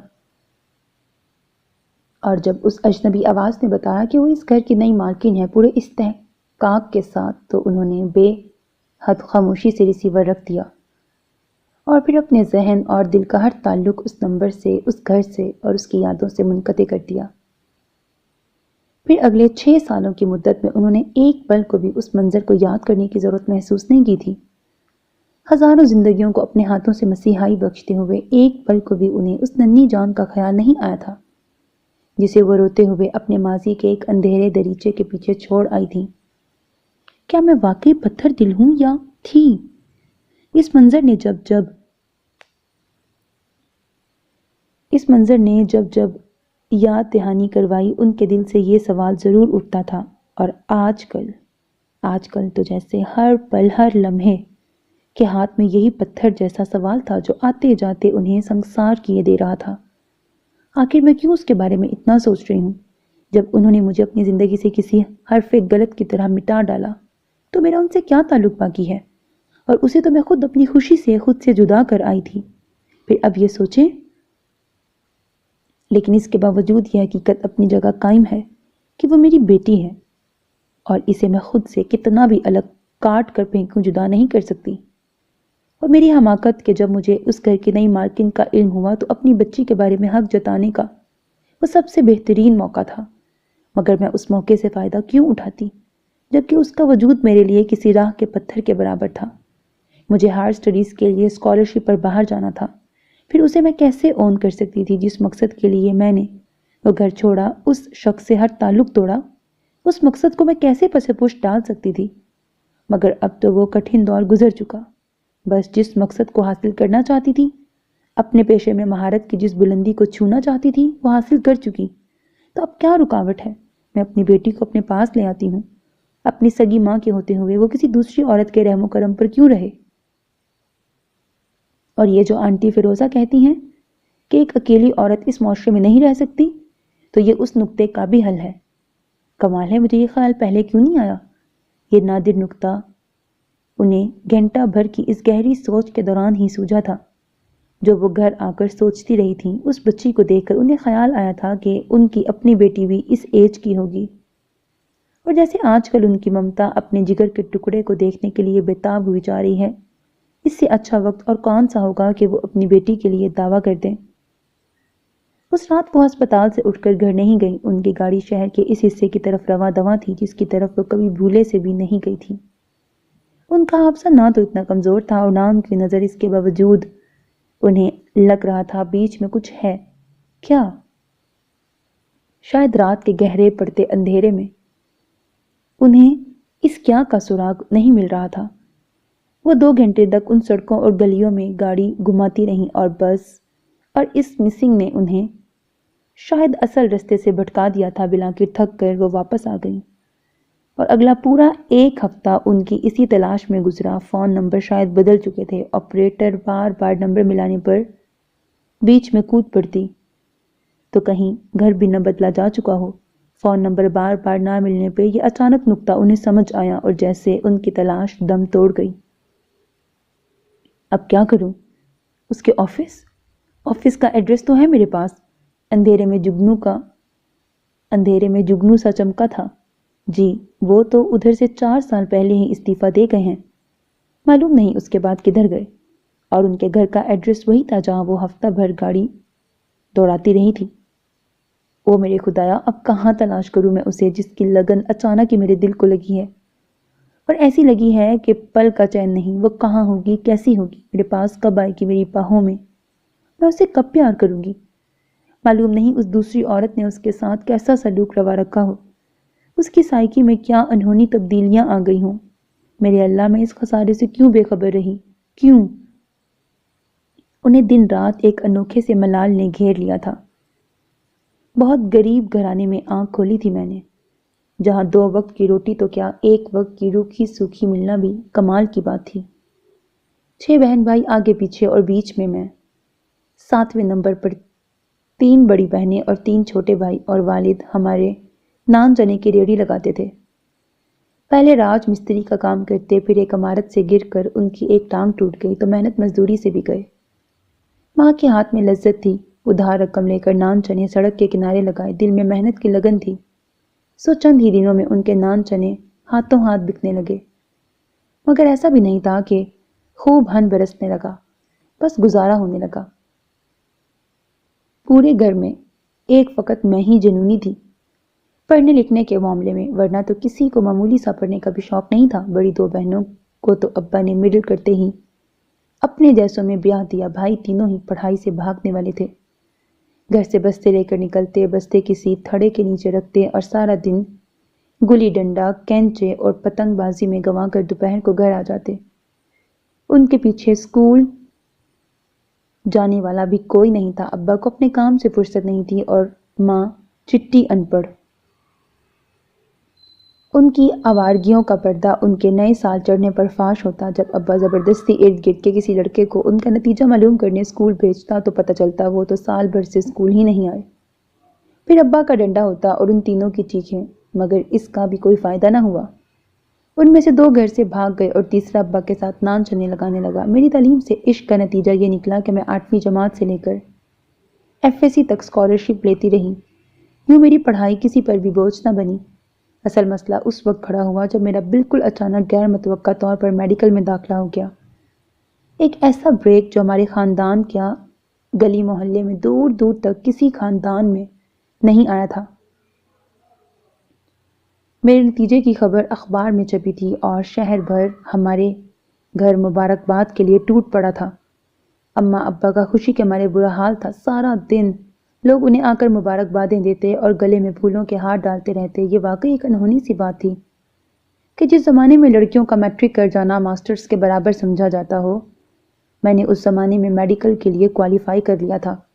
اصل مسئلہ میرے داخلے کا تھا، اور جب اللہ کسی انہونا کام کو فرمانے کا ارادہ کر لیتے ہیں تو پھر ایسے ذرائع سے اس کام کو ممکن بناتے ہیں کہ جس کا آپ کے تصور میں بھی گمان نہیں ہوتا۔ ایسے لکھا ہوا ہے، تصور میں بھی گمان نہیں ہوتا۔ محلے کے تو نہیں کہ ہمارا محلہ تھا ہی غریب غربا پر مشتمل۔ شہر کے ایک دو رئیسوں نے ازراہ ہمدردی میرا داخلہ میڈیکل میں کروا دیا، اگرچہ مجھے اسکالرشپ بھی ملا تھا، مگر ابھی جاری ہونے میں کچھ ماہ تھے۔ پھر اس کے بعد کیا ہوا شاید میں تمہیں لفظوں میں نہ بتا سکوں۔ جس طرح میرے میڈیکل کے وہ 5 سال پورے ہوئے اور اس کے اخراجات پورے کرنے کے لیے میں نے پرائیویٹ ہسپتالوں اور ڈاکٹروں کی دکانوں پر کام کیا، بچوں کو ٹیوشنز پڑھائیں، مگر اس زمانے میں ایک تو ٹیوشن کا رجحان کم تھا، دوسرا ٹیوشن نہ ہونے کے برابر ہی ہوتی تھی۔ اس کے علاوہ ماں کی محنت مزدوری، ابا کی ڈبل ڈیوٹی، میرا اسکالرشپ، بس اللہ کے فضل سے کسی نہ کسی طرح میرا MBBS مکمل ہو ہی گیا۔ اب مسئلہ ہاؤس جاب کا تھا۔ سفارش کے بغیر اچھے ہاسپٹل میں جگہ ملنا ناممکن تھی۔ میرے سب کلاس فیلوز نے اپنی اپنی اپروچ کے ذریعے شہر کے بڑے ہاسپٹل میں جگہ بنا لی، اور میں مت پوچھو اس دن مجھے اپنی کم مائیگی اور غربت سے کیسی نفرت محسوس ہوئی۔ اس دن میں نے دل سے دعا کی کہ میرے اللہ، اگر کسی کو غریب پیدا کرنا ہو تو اس کے دل میں اس کی اوقات سے بڑھ کر خواب و خواہشوں کا جہاں آباد کیا کر، یا پھر اسے پیدا ہوتے ہی کسی حادثے کا شکار کر دیا کر۔ میری طرح لب بام پہنچ کر یوں تشنہ لب رہنے سے تو اچھا ہے کہ میں مر جاؤں۔ اور شاید میں اس جذباتی دور میں ایسا کوئی جذباتی قدم اٹھا بھی لیتی کہ ایک دوست کے والد کے توسط سے مجھے ایک مناسب ہاسپٹل میں جگہ مل ہی گئی، مگر میرا دل جیسے اندر سے ٹوٹ چکا تھا، اور میں نے فیصلہ کر لیا تھا کہ اب غربت کے اس جہان میں واپس نہیں لوٹنا۔ تیسری بہن کو بھی ابا نے جیسے تیسے بیاہ دیا تھا۔ اماں اس دوران غربت کے دکھوں سے ہار گئیں۔ جب انہیں علاج کی ضرورت تھی تو کوئی ڈاکٹر تھا نہ دوا، اور جب انہیں اس کی ضرورت نہ رہی تو میں ڈاکٹر بن گئی۔ اور ابا کو بھی شاید اتنی ہی مہلت تھی کہ مجھے کامیاب کر جائے۔ میرا ہاؤس جاب مکمل ہونے کے ایک دن بعد وہ اچانک ہی سوتے رہ گئے، اور میں ایک ڈاکٹر ہونے کے باوجود اپنے ماں باپ کے کسی درد کا مداوع نہ کر سکی۔ میں ہاسپٹل میں آ گئی۔ انہی دنوں سیٹھ جہانگیر دل کے عارضے میں مبتلا ہمارے ہسپتال میں زیر علاج رہے۔ میں نے جی جان سے ان کی خدمت کی۔ اور پتہ ہے تمہیں ایک دل کی بات بتاؤں؟ اپنے دل کے وہ چور گوشے جسے میں خود کو بھی نہیں دکھا سکتی تھی۔ سیٹھ جہانگیر کی بیوی فوت ہو چکی تھی، اور وہ لا ولد بھی تھے کہ جائیداد اس زمانے میں بھی کروڑوں میں تھی، اور میں نے باقاعدہ منصوبہ بندی کے تحت سیٹھ جہانگیر کا دل جیتنے کی کوشش شروع کر دی، اور میری قسمت کا کمال دیکھو، جو میں نے چاہا وہ پا بھی لیا۔ سیٹھ جہانگیر صحت یاب ہو کر گئے، اور اگلے ہی دن میرا ہاتھ طلب کرنے میری اسی دوست کے والد کے پاس چلے آئے۔ بھائی تو تینوں ہی باہر جا چکے تھے اور بہنیں اپنی دنیاؤں میں مگن۔ انکل نے مجھ سے پوچھا، اور مجھے کیا اعتراض ہو سکتا تھا، یہ تو میری دعاؤں کا ثمر تھا، میں کیسے ٹال مٹول کرتی۔ اگلے ہی ہفتے بیگم جہانگیر بن کر اس شاندار کوٹھی میں آ گئی۔ مجھے لگا میں نے اپنی زندگی کے ہر مقصد کو پا لیا، جو چاہا جسے چاہا مجھے مل گیا۔ مگر یہ دنیا ہے، یہاں ایسا کم ہی ہوتا ہے، بلکہ شاید ہوتا ہی نہیں کہ آدمی با کمال با مراد زندگی گزار سکے۔ تمہیں پتہ ہے میں نے سیٹھ جہانگیر سے شادی کیوں کی تھی؟ وہ رکی۔ ان کے پاس ڈھیروں ڈھیر پیسہ تھا۔ میں نے سوچا ان کے پیسے کی مدد سے اپنا ایک شاندار کلینک بنواؤں گی، ہائر سٹڈیز کے لیے باہر جاؤں گی، اور طب کی دنیا میں مجھ سے بڑا گائنوکالوجسٹ اور کوئی نہیں ہوگا۔ اور حیف ان حسرتوں پر اور خواہشوں پر جن کے پیچھے ہرس اور طمع ہوتی ہے، انہوں نے کہا۔ عشرت میری ایک بات آج سے، ہماری زندگی کی اس اولین ساعت سے اپنے دل کے سب سے محفوظ گوشے میں محفوظ کر لینا کہ ہمارے خاندان میں عورتیں جاب نہیں کرتی۔ ہم لوگ یہ گوارا کر ہی نہیں سکتے کہ ہماری عورتیں ٹکے ٹکے کی نوکری کے لیے دوسروں کی غلامی کرتی پھریں۔ ہمارے پاس اللہ کا دیا سب کچھ ہے۔ تم نے ڈاکٹری اس لیے پڑھی تھی نا کہ 4 پیسے کما کر اپنے ماں باپ کی غربت کو کم کر سکو۔ تو چلو یہ عذر بھی دور ہوا کہ تمہارے ماں باپ ہی نہیں رہے، اور اگر بالفرض ہوتے بھی تو میں تمہیں ان کے لیے کسی بھی نوکری کی اجازت نہ دیتا۔ اور مگر یہ نوکری نہیں، یہ تو میرے دل کی خوشی، اپنے لوگوں کی خدمت، دکھی، میں نے کہنا چاہا۔ بس اس سے زیادہ ڈائلاگ بازی نہ میں سن سکتا ہوں اور نہ آئندہ تمہارے منہ سے سنوں۔ یہ دکھی انسانیت کی خدمت کا ٹوکرا اٹھا کے گھر سے باہر پھینک دو، نہیں تو اس کوٹھی کے پیچھے بہت جگہ ہے، کہیں بھی گڑھا کھود کے دفنا دو، مگر اب دوبارہ میرے سامنے ان خرافات کا ذکر نہ کرنا۔ میں نے تم سے شادی صرف اپنا گھر بسانے کے لیے کی ہے، نہ کہ غیر مردوں کے بیچ تمہیں بے شرمی سے اسٹیتھوسکوپ لٹکائے، بے شرمی سے بڑ بولتے اور گھومتے دیکھنے کے لیے۔ بس آج کے بعد تمہارے دل و دماغ سے اس ڈاکٹری کا خیال نکل جانا چاہیے، بس۔ اور میں سمجھی ابھی نیا معاملہ ہے، زیادہ ضد کروں گی تو انہیں اور ضد ہوگی، ذرا اپنے پیار کے جادو کے زیر اثر کروں گی تو ہر بات منوا سکوں گی۔ مجھے بس ضبط اور حوصلے سے کام لینا ہوگا۔ میں نے اپنے دل کو یہ سمجھا کر بہلا لیا، مگر یہ میری بھول تھی۔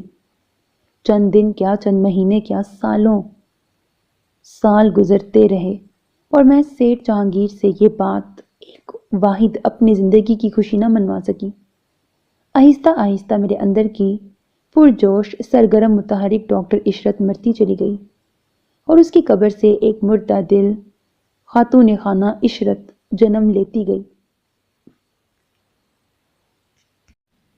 میں یہ نہیں کہتی کہ ہاؤس وائف بیکار ہوتی ہے، اس کے کام کسی گنتی شمار میں نہیں آتے، مگر ایک پروفیشنل ڈگری رکھنے والی قابل عورت کو گھر کی رسی سے باندھ کر ہاؤس وائف بننے پر مجبور کر دیا جائے تو پھر اس سے بڑا اور کوئی ظلم ہو نہیں سکتا، ریاست پر بھی اور لوگوں پر بھی اور خود اس عورت پر بھی۔ اور میں چپ چاپ یہ ظلم سہنے پر مجبور ہو گئی، بس یہی سوچ کر کہیں تو سیٹھ جہانگیر کو اپنے دل کی اس اکلوتی خواہش کو ماننے پر مجبور کر سکوں گی۔ میری قابلیت صرف نوکروں کی بیماری، ان کے بچوں کے علاج تک محدود ہو کے رہ گئی، اور ایک مدت بعد میری دلچسپی اس میں بھی انکا ہو گئی۔ طب کی دنیا میں روز نئی سے نئی دریافت ہو رہی تھی، نئی دوائیاں، بیماریاں، ان کے علاج۔ تو میرا 20 سال پہلے کا سڑا بھسا MBBS کیا کام کرتا؟ اور میری جان، مجھے نہیں پتا تھا مگر اس موضوع پر یقین نہیں تھا کہ جینز موٹیویشن، پتہ نہیں کیا لکھا ہوا، میوٹیشن کتنا اثر رکھتی ہے۔ میرا بلبلہ، میرا جنون سارے کا سارا تم میں منتقل ہو گیا، اور وہی سیٹھ جہانگیر جسے میرے ڈاکٹر ہونے کے حوالے سے نفرت تھی، تمہارے شوق اور جنون کا سن کر کیسے فخریہ انداز میں تمہیں دیکھا کرتا تھا۔ محض رشتوں کے فرق سے سوچیں اتنی بدل جاتی ہیں، مجھے علم نہیں تھا۔ میرا شوہر میری ڈگری سے خائف تھا اور وہ تمہارا باپ بن کر تمہیں وہی نوکری، وہی قابلیت پانے کے لیے اکساتا، تو اس کے باوجود میرے دل میں تمہارے لیے کوئی حسد، کوئی رقابت سر نہ اٹھاتی۔ شاید ماں نام اس رشتے کا ہے جو آپ سے کبھی بھی کسی بھی معاملے میں حسد نہیں کر سکتا۔ اور میری بیٹی، بس ایک بات کا خیال رکھنا، وہ دور کہ جو ہر انسان پہ آتا ہے، محبت کا دور، اپنی ذات کے خفیہ بھید کسی من چاہی شخص کے ساتھ شیئر کرنے کا خوبصورت احساس تم پر غالب آئے تو صرف محبت کرنا، محبت کے ساتھ غرض اور پلاننگ کو شامل نہ کرنا، ورنہ تمہارے ہاتھ کچھ بھی نہیں آئے گا، نہ محبت نہ پلاننگ۔ وہ میری بھولی ماں، میں نے واقعی تیری اس نصیحت کو گرہ سے باندھ دیا تھا اور دونوں میں سے ایک ہی کو اپنانے کی کوشش کی تھی، اور دیکھ لے آج تیری بیٹی بھی تیری طرح تہی دامہ ہے، خالی ہاتھ، خالی جھولی، نہ اس کے پاس محبت ہے، نہ کوئی منصوبہ، نہ کوئی خواب، بس اس شوق اور جنون کی پرچھائیاں جن کے پیچھے وہ سر پٹ بھاگ رہی ہے۔ وہ شوق اور جنون جس کا بیج تو نے اس کی جینز میں بویا تھا، آج وہ تناور درخت بن چکا ہے کہ چاہوں بھی تو اپنی ذات سے الگ نہیں کر سکتی۔ ڈاکٹر ندرت نے بے اختیار آنکھ سے ڈھلکتے اس اکلوتے آنسو کو انگلی کی پور میں سمویا جو ڈاکٹر عشرت کی تصویر کے آگے کھڑے یادوں کے اس بھنور میں ڈوبتے ابھرتے اس کی آنکھ میں اتر آیا تھا۔ وہ ڈاکٹر عشرت جسے انہوں نے ہمیشہ ایک باوقار، ایک باوفا بیوی، خدمت گزار شریک حیات اور دکھ بانٹنے والی ہمدرد ماں کے روپ میں دیکھا تھا، اسے تو بہت دیر بعد ہوش سنبھالنے کے بہت دنوں بعد جا کے پتہ چلا تھا کہ اس کی ماں ایک قابل عورت ہے، ڈگری ہولڈر، ذہین ڈاکٹر۔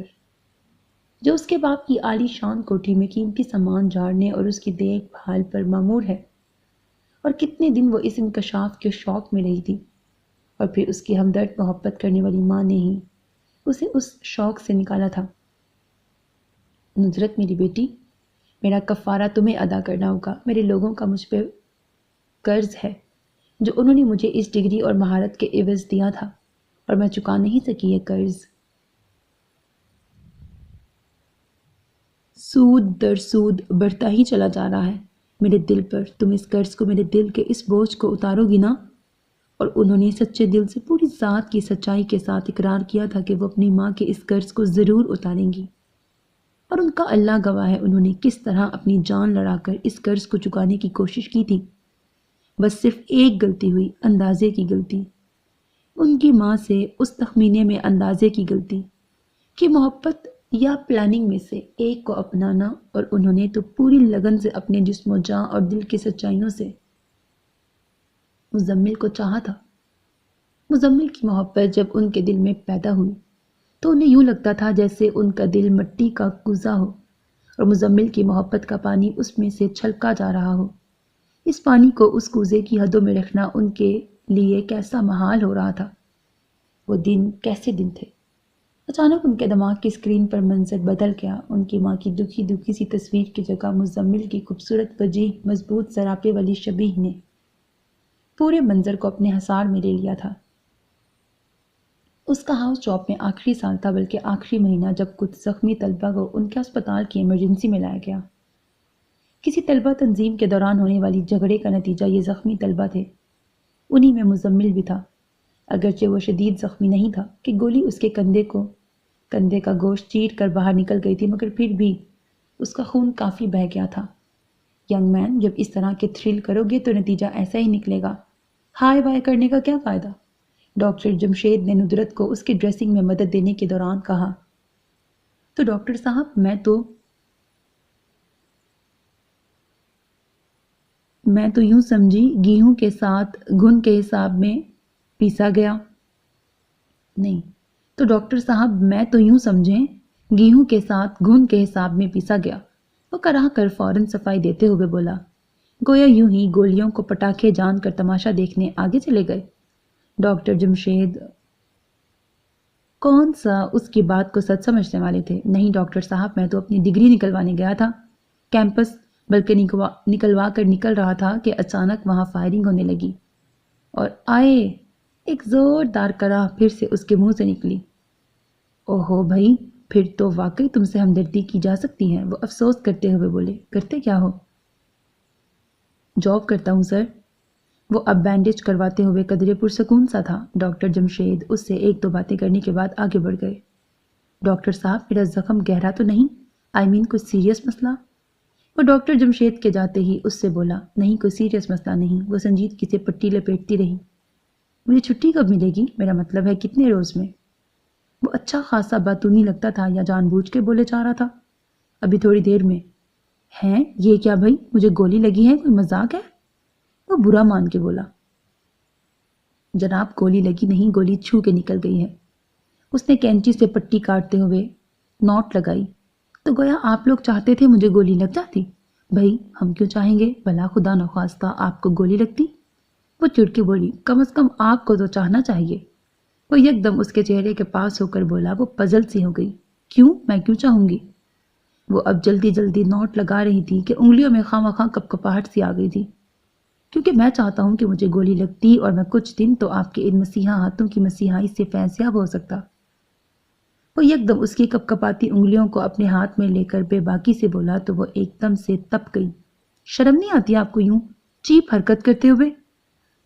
اس نے اپنی انگلیاں پیچھے کو کھینچی۔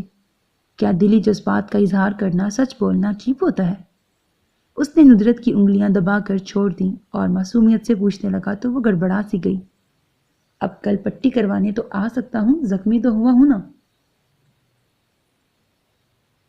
کہ وہ بھی نہیں؟ وہ فرسٹ ایڈ ٹرے میں سامان سمیٹ رہی تھی جب وہ بھول پن سے بولا، جی اس کی بھی کوئی خاص ضرورت نہیں، ادھر کسی بھی ڈسپینسر سے کروا لیجیے گا۔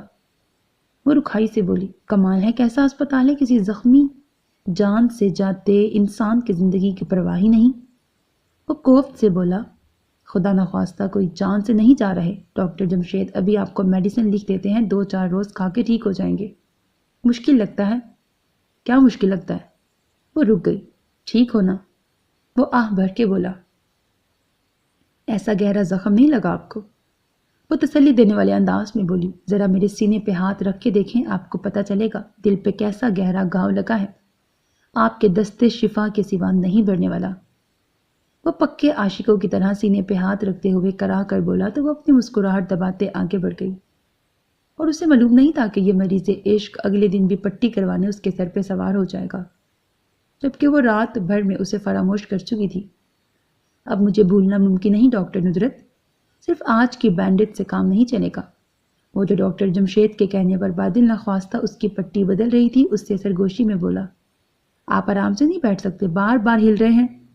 وہ اس کے ہلنے پر جھنجھلا کے بولی، جب بار بار درد ہوگا تو ہلوں گا تو ضرور۔ وہ چہرے پر درد کی کیفیت لاتے ہوئے بولا، کہاں درد ہے؟ وہ پوچھنا نہیں چاہتی تھی، پھر بھی منہ سے نکل گیا اور پھر پچھتائی۔ یہاں۔ اس نے جھک کر اپنے سینے پہ ہاتھ رکھا، مگر یہ درد لا علاج ہے۔ وہ اسے گھور کے بولی، معلوم ہے، اسی لیے تو یہ روگ لگایا ہے، بس اس کا مسیحا ہر دم ساتھ رہے تو پھر اس کا مریض اتنی جلدی ایکسپائر نہیں ہوتا۔ وہ آہ سی بھر کر بولا تو بے اختیار اس کے لبوں پہ مسکراہٹ آ گئی، ہنسی اور پھنسی۔ وہ اس کی مسکراہٹ دیکھ کے پھیل گیا۔ شٹ اپ، میں آپ کی یہ فلاپ ایکٹنگ دیکھ کر ہنسی ہوں۔ وہ اپنی مسکراہٹ چھپاتے ہوئے بولی، اور یہ اس کی بھی بھول تھی، کب وہ ہنسی اور پھنسی۔ محبت کی سنہری جال میں وہ کسی مرغے بسمل کی طرح پھنستی چلی گئی۔ محض تیسری ملاقات میں وہ مزمل کی محبت کے آگے اپنا آپ ہار بیٹھی تھی۔ پہلا اعتراض بھی ممی نے کیا، میں نے تمہارے باپ کی دولت دیکھ کر اس سے شادی کی، تم کیا دیکھ کے اس پر بچھ رہی ہو؟ نہ دولت، نہ سٹیٹس، اور نہ وہ تمہاری جتنی قابلیت رکھنے والا۔ کیا کرو گی ایسے کلاش سے محبت کر کے؟ اسے ممی کا تانا کسی تیر کی مانند دل پہ جا کے لگا۔ جی، آپ نے کہا تھا محبت کرنا تو کسی لالچ اور طمع کے بغیر، شاید آپ بھول گئیں۔ اس نے انہیں یاد دلایا، مگر میں نے یہ بھی نہیں کہا تھا کہ اس محبت کے ہاتھوں گروی ہو جاؤ اور غربت کی دلدل میں اتر جاؤ۔ ممی، مزمل نہ تو اتنا کلاش ہے، نہ اتنا مفلوک الحال، وہ مڈل کلاس سے تعلق رکھتا ہے، ماسٹر ڈگری ہولڈر ہے، برسر روزگار، ابھی اچھی جاب نہیں، کل کو مل بھی سکتی ہے، پھر بے روزگار تو نہیں۔ اس کوٹھی جیسا نہ صحیح، اس کے آدھے رقبے کے برابر ان کا اپنا ذاتی گھر ہے، گاڑی نہ صحیح، بائک تو ہے، پھر ہم دونوں مل کے کمائیں گے، تو کیا نہیں حاصل کر سکتے؟ اس کے پاس ممی کے ہر اعتراض کا جواب موجود تھا۔ یہ بھی پتہ کر لو کہ وہ تمہیں گھر سے نکلنے بھی دے گا یا نہیں۔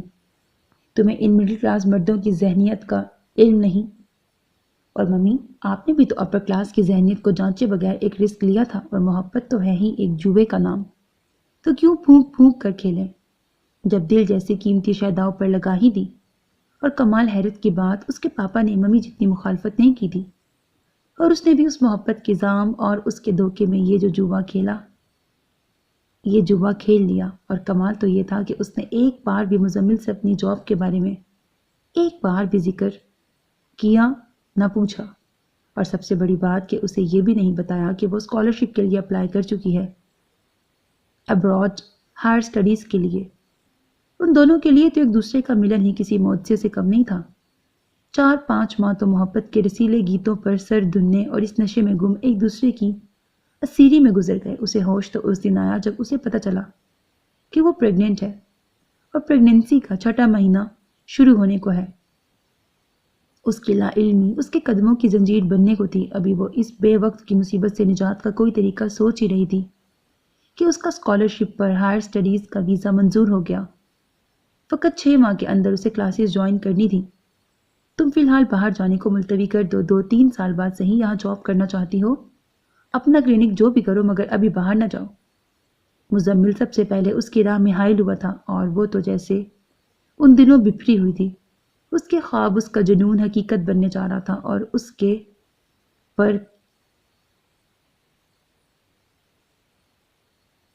کاٹ کر اسے گھر بیٹھنے کا مشورہ دے رہا تھا۔ بلکہ میں تو یہ کہوں گا کہ ابھی تم فی الحال 2-4 سال تک، جب تک بچہ چھوٹا ہوگا، جاب بھی نہیں کرو، اور اس کے بعد۔ وہ مزے سے اس کے پاس لیٹا، اس کی پیشانی پر پڑے بالوں سے کھیلتے ہوئے اسے مشورے دیے جا رہا تھا۔ اسے ندرت کی پریشان زلفیں تو نظر آ رہی تھیں، اس کی پیشانی کے گہرے بال، اس کے پریشانی کے گہرے بل نظر نہیں آ رہے تھے۔ وہ ایک دم سے بھڑک اٹھی۔ تم مڈل کلاس ذہنیت کے مرد میری ذہانت، میری قابلیت سے جیلس ہو۔ مجھے ماں بنانے کے چکر میں میرے سالوں کے اس جنون کو کرش کرنا چاہتے ہو۔ مجھے گھر میں جاہل عورتوں کی طرح ہانڈی چولہا کرتے دیکھ کر، اور یہی مشورہ دن رات مجھے تمہاری ماں دیتی ہے کہ عورت کا اصل مقام اس کا گھر ہے، اس کا شوہر، اس کے بچے۔ کیا تم نے جب مجھ سے شادی کی تمہیں نہیں پتا تھا کہ میں کیا ہوں، میرا جنون کیا ہے؟ اور مزمل نے یکدم اس کے لبوں پہ ہاتھ رکھ دیا۔ آہستہ آہستہ بات کرو، یوں چیخ کر اپنی قابلیت کا اعلان کرو گی تو کون یقین کرے گا؟ اس کی نگاہوں میں صاف تمسخر تھا۔ وہ اس نئی مصیبت سے جان چھڑا کر جلد سے جلد باہر جانا چاہ رہی تھی، اور خود میڈیکل کی طالب علم ہوتے ہوئے اس حقیقت کو جھٹلانے کی کوشش کر رہی تھی کہ یہ ایسا اب ممکن نہیں۔ پھر مزمل، اس کی ماں اور دونوں شادی شدہ بہنوں کا پریشر کہ وہ ایسا کرنے سے باز رہے۔ جب وہ خوامخواہ کی ضد پہ اڑی رہی تو انہوں نے اس کی کلاس اور پھر اس کی تربیت کو برا بھلا کہنا شروع کر دیا۔ وہ جو محض اس ضد میں منتظر تھی کہ مزمل اسے ایک بار پیار سے علیحدگی میں سمجھائے تو کم از کم وہ ڈیلیوری تک آرام سے رہ سکتی ہے، اور بعد میں وہ مزمل کو بھی اپنے ساتھ باہر لے جائے گی، مگر ان لوگوں کی گھٹیا باتوں اور تانوں سے اس کا دماغ اور خراب ہوتا چلا گیا۔ ممی اس کی ڈھارس تو بندھاتی کہ تم خواہ مخواہ اس سے ایشو بنا رہی ہو، اگلے سال چلی جانا، تمہیں اسکالرشپ کی کیا ضرورت ہے، تمہارے باپ کی اتنی دولت ہے کہ تم ایسے 10 اسکالرشپ افورڈ کر سکتی ہو۔ مگر اس کے دماغ پر تو ایک ہی سودا سوار تھا، ڈسٹنکشن کے ساتھ ڈگریوں کا ڈھیر حاصل کرنا۔ وہ چھوٹی سی ہاتھ بھر کی بچی کیسی کمزور روئی کے گالے کی مانند تھی، جو اس کے جلنے گڑنے، لڑنے جگڑنے اور اپنی پراپر دیکھ بھال نہ کرنے کے باعث ٹائم پیریڈ پورا ہونے کے بعد پیدا ہونے والی بچی پری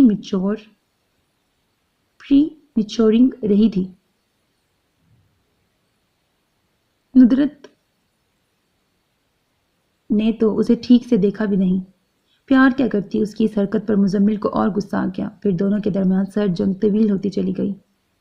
اگرچہ اس نے ایک بار صلح کے لیے دبے دبے لفظوں میں اسے بھی ساتھ چلنے کو کہا، وہ غصے میں تن فن کرتا اس کے باپ کی دولت کو گالیاں دیتا باہر نکل گیا۔ اس کا غصہ، اس کی گالیاں ندرت کو فیصلہ کرنے پر مجبور کر گئیں، اور وہ مشکل فیصلہ جو ابھی بھی مزمل کی محبت کی بیڑی کی صورت اس کے پیروں سے لپٹا جا رہا تھا، ایک دم سے آسان ہو گیا۔ اس کی روئی کے گالے سی ہاتھ بھر کی چینی نگوش والی گلابی بچی پہلے دن سے اس کی ساس نے چڑیا کی طرح اپنی آگوش میں سمیٹ لی تھی۔ شاید وہ ممتا کے ہتھیار کے ذریعے اسے ہرانا چاہتی تھی، مگر وہ ہارنے کے لیے تیار نہیں تھی۔ تم میرے ساتھ چلو گے، میں پاپا سے کہہ کے تمہارا ویزا اور پاسپورٹ؟ اس نے آخری کوشش کے طور پر آخری بار صلح جو انداز میں اس سے پوچھا تھا، جو پھولا ہوا غسیلا چہرہ لیے بیڈ روم سے اپنے شب خوابی کا لباس لینے آیا تھا۔ Shut up, will you please shut up? وہ اسی غسیلے چہرے کے ساتھ پلٹ کر چلایا، میں لعنت بھیجتا ہوں تمہاری محبت پر اور تمہارے باپ کی دولت پر، اگر تمہیں میرا، میری بچی کا، اس گھر کا کچھ خیال نہیں۔ ندرت نے بہت سکون سے اس کے جواب کو سنا اور چہرے پر تکیہ رکھ لیا۔ اگرچہ وہ اس رات تکیہ چہرے پر رکھ کر روتی رہی، مگر اس کے فیصلے میں درار نہیں پڑی۔ نہ اس معصوم کی رونے کی آواز نے ہی اس کا دل موم کیا، اور اس 2 ماہ کی بچی کو چھوڑ کر وہ یو کے چلی آئی، اور پھر 4 سال یو کے اور اسٹیٹس کے 2 مختلف میڈیکل کالجز سے ڈسٹنکشن کے ساتھ ڈگریاں لیے وطن لوٹی تو کسی قسم کی پرملال پچھتاوے بھری یادیں اس کے ساتھ نہیں تھیں۔ یہ تو ڈاکٹر حارث کی تکرار نے اس کے اندر سوئے ہوئے اس آتش فشاں کو جگایا تھا۔ اب میں کیسے تلاشوں اپنی بیٹی کو، جس کو دیکھنے کے لیے میری ممتا تڑپ رہی ہے؟ میں کیوں اتنی ظالم بن گئی تھی؟ کیوں؟ ٹہل ٹہل کر اس کی ٹانگیں شل ہو گئیں تو بستر پہ ڈھیر ہو گئی۔ ڈاکٹر صاحب، بیڈ نمبر 6 کی حالت ٹھیک نہیں لگ رہی ہے، وہ بار بار بے ہوش ہو رہی ہیں، سسٹر ماریا نے آفس میں آ کے بتایا۔ ابھی ڈاکٹر ندرت کو کہیں سے مزمل کے کسی دوست کا ایڈریس ملا تھا، اور وہ ادھر جانے کے لیے نکلنے والی تھی کہ سسٹر ماریا نے آ کے بتایا۔ بیڈ نمبر 6 ڈاکٹر میمونہ والی پیشنٹ تھی۔ جس کا آج صبح ہی آپریشن کے ذریعے بیٹا ہوا تھا، مگر اس کی کنڈیشن سیریس تھی۔ یہ ڈاکٹر مہمونہ کا کیس ہے، ان سے کہو جا کے، ڈاکٹر ندرت نے رکھائی سے کہا اور باہر جانے لگی۔ ڈاکٹر مہمونہ کا تو آف ہو چکا ہے، یوں بھی آج ان کے فادر کا بائی پاس ہے، وہ آپ کے لیے کہہ گئی تھی۔ سسٹر ماریا نے ڈاکٹر ندرت کے سر چہرے کو دیکھتے ہوئے جھجک کے کہا، سب کی ذمہ داریاں میں کیوں نبھاؤں؟ یہ لوگ کس بات کی پے لیتے ہیں؟ میں گھنٹے تک آ جاؤں گی، تم دیکھ لینا۔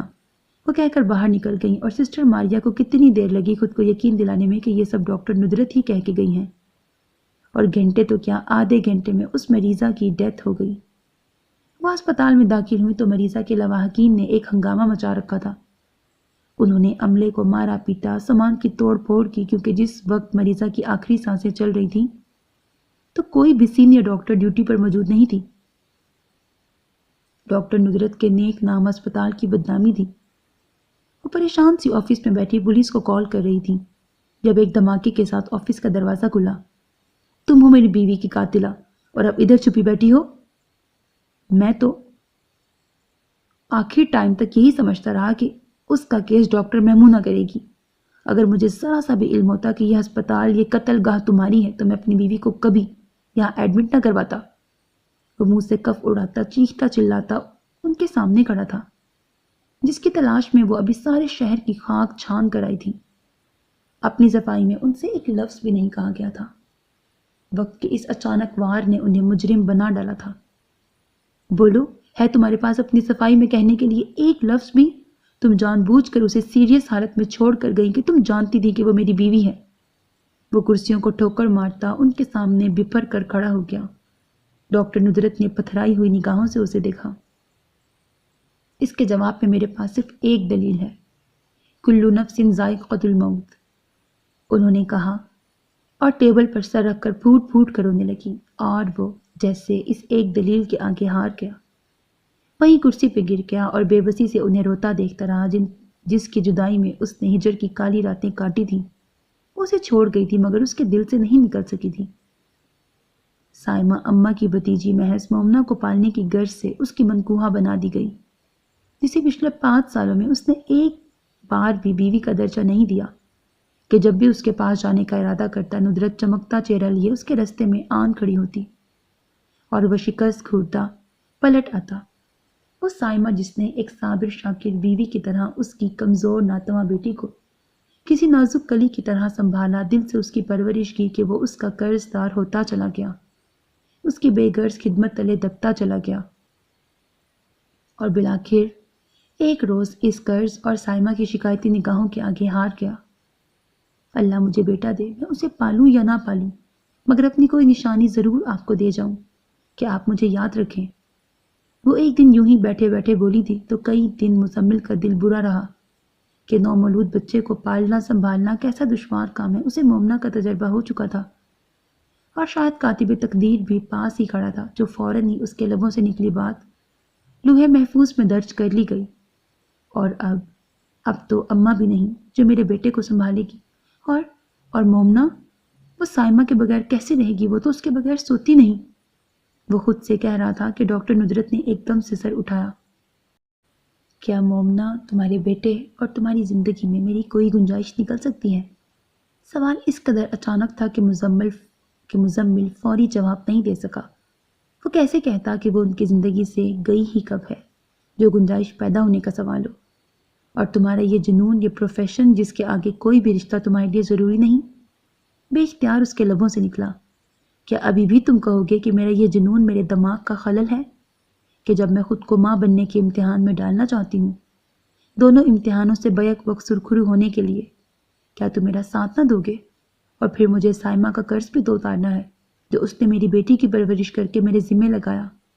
کیا تم اجازت نہ دو گے مجھے کہ میں ان گمگشتہ لمحوں کو دوبارہ پا سکوں، ایک ننھے فرشتے کی پرورش کر کے جو میں نے اپنی ضد میں کھو دیے تھے؟